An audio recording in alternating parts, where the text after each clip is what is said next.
Shalom peuple de Dieu, soyez bénis partout où vous nous suivez. Bienvenue dans la vérité de l'évangile. Nous allons prier. Père Céleste, au nom de Jésus, je te loue, je te glorifie. Merci Seigneur Jésus-Christ. Gloire et louange à toi Saint-Esprit, le paraclet communicateur indispensable de la grâce. La Bible déclare, écoutez ma voix, je serai votre Dieu et vous serez mon peuple. Père Saint, au nom de Jésus-Christ, je prie maintenant. Donne-moi à faire entendre ta voix. Donne-moi à faire entendre ta volonté, ta parole, au nom de Jésus-Christ. Amen. Voilà, peuple de Dieu, aujourd'hui nous allons parler de la prospérité. Aujourd'hui dans notre kin, aujourd'hui à Kinshasa, aujourd'hui dans l'église Corps de Christ, nous sommes en train d'entendre parler de la prospérité. Il y a tel pasteur dit, le Seigneur lui a donné le ministère de la prospérité. Alors, nous allons parler aujourd'hui de la prospérité. C'est quoi la prospérité? Voilà. La Bible nous dit dans 3 Jean chapitre 2. 3 Jean, le verset 2, j'allais dire. 3 Jean, verset 2, la Bible dit, « Bien-aimé, je souhaite que tu prospères à tous égards, comme prospère l'état de ton âme. » Là, c'est l'apôtre Jean qui est en train d'écrire à l'église. Il dit, bien-aimé, je souhaite que tu prospères à tous égards comme prospère l'état de ton âme. Et c'est ces versets-là que le pasteur a pris pour en faire le ministère de la prospérité. Vous savez, aujourd'hui, les prédicateurs, entre guillemets, ils prennent un texte biblique, ils les font sortir de son contexte pour donner des prétextes. Et c'est là, on parle de fausses doctrines, faux enseignements.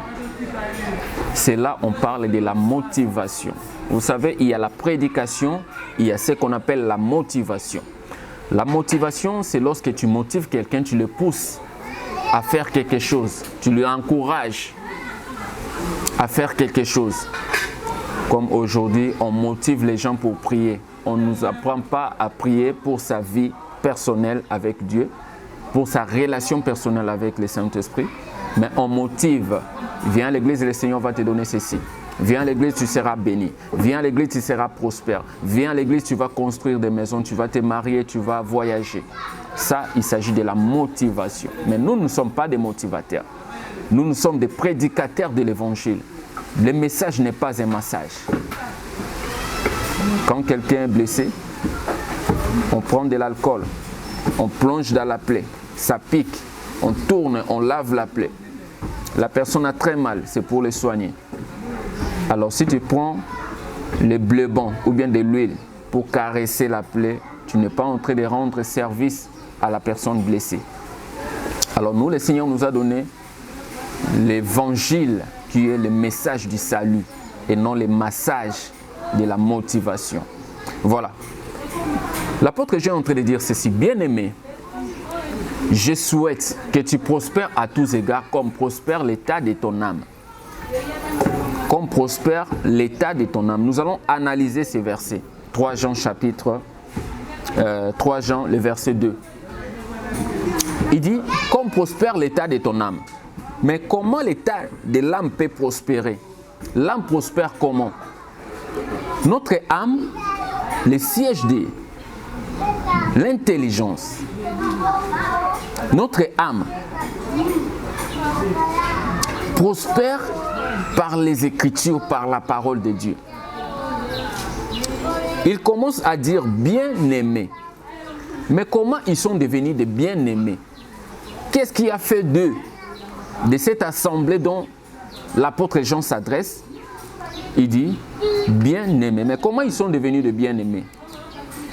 En d'autres termes, bien-aimés dans le Seigneur. Cela veut dire quoi? Ils ont reçu la doctrine du Seigneur. Ils se sont alignés à cette doctrine du Seigneur. Ils ont accepté la marche avec le Seigneur. Ils se sont appropriés de la vie du Seigneur. Et ils sont devenus des bien-aimés dans le Seigneur. Alors, lorsqu'ils sont devenus bien-aimés, c'est-à-dire que leur âme prospère. Mais comment leur âme prospère? Leur âme prospère par la parole du Seigneur, par les Écritures, Là, l'apôtre Jean s'adresse à une assemblée. L'apôtre Jean s'adresse à l'église du Seigneur.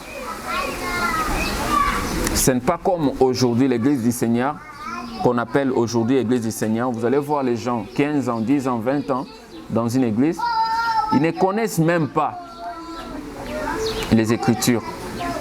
Prends la Bible et donne-lui. Prouve-nous là où Jésus-Christ est Seigneur. Il ne sait pas. Prouve-nous ton salut dans la Bible et prends. Tu es sauvé, oui. Jésus-Christ t'a sauvé. Alors prends la Bible. Prouve-nous. Où est-ce que tu es sauvé? Le bien-aimé ne connaît pas. Mais il s'appelle bien-aimé. Il s'appelle chrétien. Il s'est dit être disciple du Seigneur Jésus-Christ. L'apôtre Jean dit ceci. Bien-aimé, je souhaite que tu prospères à tous égards, comme prospère l'état de ton âme. L'état de l'âme de ce bien-aimé est nourri de la parole du Seigneur, est nourri de l'évangile. Il s'est affermi dans les Écritures. La prospérité qu'on nous prêche aujourd'hui dans l'église, tu seras prospère, amen. Tu seras ceci, amen. Vous allez voir, depuis qu'il est en train d'enseigner ces enseignements-là, tu regardes la vie des fidèles dans l'église, ils ne sont pas prospères, ils n'ont pas prospéré. Tu vas les regarder, ils sont toujours les mêmes. Tu vas voir les pasteurs est riche, les pasteurs a des voitures, il a des maisons, tout ça là. Mais regardez ceux qui sont à sa suite. Regardez ses collaborateurs. Regarde l'église. Il y a la misère, la pauvreté dans l'église. Mais lui, il est prospère. Mais comment il vous prêche la prospérité qui ne vous change pas? Et vous continuez d'écouter, lui aussi continue de prêcher la prospérité. Ce n'est pas en prêchant la prospérité que les gens seront prospères, mais en prêchant la doctrine que Jésus-Christ nous a laissée. Il nous a légué l'enseignement du salut. C'est comme ça que l'âme sera prospère et puis l'homme maintenant réellement va prospérer. Alors, Job 32:8 dit ceci. En réalité, dans l'homme, c'est l'esprit. Donc pendant que tu es en train de prêcher la prospérité, si l'esprit n'est pas prospère, cette personne ne va pas prospérer. Tu vas seulement changer des enseignements, l'année de la prospérité double et dimensionnelle, la prospérité comme vous savez, mais la personne ne va pas prospérer parce que son âme ne prospère pas. Comme son âme ne prospère pas, la misère est réelle dans sa vie. Alors nous allons prendre le livre des psaumes. Parce que vous savez, quand il y a un enseignement, lorsqu'il n'y a pas de base biblique, cet enseignement est à rejeter, invalidé. Nous allons prendre la parole dans Psaume. Psaume chapitre 1er, le verset 1 à 3, je lis au nom de Jésus-Christ. La Bible dit « Heureux l'homme qui ne marche pas selon les conseils des méchants, qui ne va pas se tenir sur le chemin des pécheurs. » La Bible, Louis II dit « Qui ne s'assied pas en compagnie de mon cœur. » Qui ne s'assied pas en la compagnie de ces gens qui se moquent de Dieu. Toute sa joie, il la met dans la loi de l'Éternel, qu'il médite jour et nuit. Il prospère comme un arbre planté près d'un courant d'eau. Donc c'est lui qui ne se tient pas en compagnie de ceux qui se moquent de Dieu. Celui-là, il prospère. La Bible dit ceci. Toute sa joie, il la met dans la loi de l'Éternel, donc dans les Écritures, dans la parole de l'Éternel. Il trouve sa joie dans la parole de l'Éternel. Il médite cette parole jour et nuit. Il dit ceci. Qu'il médite jour et nuit. Donc, cette loi de l'Éternel, il la médite jour et nuit. C'est par là qu'il puise la prospérité. La prospérité, ce n'est pas la prédication où on dit sois prospère, avancez, marie-toi, voyage. Non, non, ce n'est pas ça la prospérité. La prospérité, c'est lorsque tu trouves ta joie dans la loi de l'Éternel. Tu la médites jour et nuit. Tu consommes la loi de l'Éternel. Tu t'alignes selon cette loi de l'Éternel. C'est ça, il s'agit de la prospérité. La prospérité n'est pas une prédication. Mais la prospérité, c'est lorsque tu t'alignes à la loi de l'Éternel et c'est tic au tac. Tu es prospère. Alors, la Bible dit, il prospère, verset 3, il prospère comme un arbre planté. Semeur dit ceci, comme un arbre implanté près d'un courant d'eau. Il donne toujours son fruit lorsqu'en revient la saison. Cela veut dire quoi? Un arbre qu'on a planté près d'un courant d'eau n'a pas besoin d'être arrosé parce qu'il bénéficie déjà de ces courants d'eau. Donc l'eau est déjà là en permanence. L'arbre est planté près des courants d'eau. Donc cette terre-là, le sol est déjà humide. Il n'a pas besoin d'être arrosé pour humidifier le sol. Non, le sol est déjà humide. Donc celui qui puise sa joie dans la parole de l'Éternel, il est prospère parce qu'il est comparable à l'arbre qui est planté près d'un courant d'eau. Il n'a pas besoin d'être arrosé. Parce que la plante ou bien l'arbre qui a besoin d'être arrosé, c'est lorsque le sol n'est pas humide. Le sol est sec. On a besoin de l'humidifier.